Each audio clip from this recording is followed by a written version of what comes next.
Stories of their escape and a pursuit of a better life inspired my first guest to document her parents' journey as refugees after World War II. We welcome Kitty Gogins. Welcome, Kitty, to Tale of Ten Cities. This is such an interesting book. Would you like to tell us a little bit about it, the name of it, and the story of the book? Well, the name of the book is My Flag Grew Stars, World War II Refugees' Journey to America. And it's about my parents' journey as refugees and new Americans. Their names are Tibor and Olga Zoltai. And their homeland was destroyed in World War II. And near the end of World War II, as teenagers, they both separately left Hungary.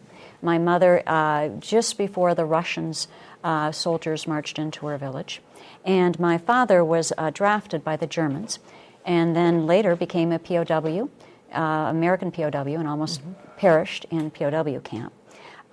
What's interesting about it is their experience on the losing side of the war provides such a unique perspective about the World War II, about Americans, and about the struggle of refugees to survive.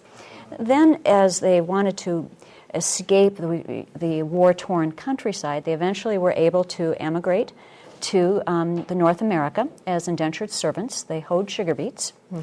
And then through a lot of creativity and persistence, they were eventually able to figure out how to thrive in their new world. My father became a world-renowned professor, and my mother counseled refugees. And when she retired, the front page of the St. Paul paper said, local area immigrants to lose their patron saint, which was pretty exciting. So a lot of their background led to what their future became. I mean, absolutely. The core value system that they had, right? Yes, certainly. And I think they learned values, too. They came from a society that was quite anti-Semitic, but by experiencing the ostracism they got as refugees, they started to know what that felt like. Yes. Exactly. And so when they came to America, they were very excited about the values of equality and the freedoms, and really took that to heart and tried to live their life according to those values. So you had heard those stories from them, obviously, and so you thought it was important to document it. That's absolutely true. I've heard them all my life. I've been fascinated by them. When other people have heard them, they're always like, oh, you've got to write those stories down. And so I really wanted them not to get lost.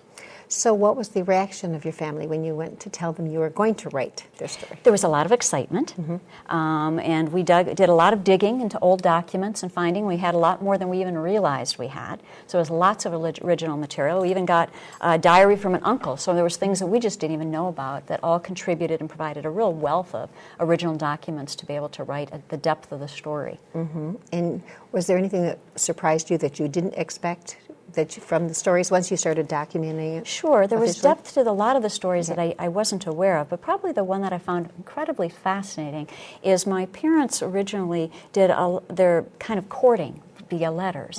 And the spirituality and the philosophy and all the depth of communication was so different than how we would meet today in terms of communication.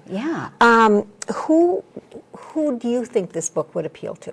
Well, I originally thought the target is two groups. Either people who are interested in World War II and kind of the greatest generation, but this provides a little different perspective on that from the losing side, kind of a very different view, and also from a perspective of immigrants coming into Minnesota rather than folks who lived in Minnesota and went to the war.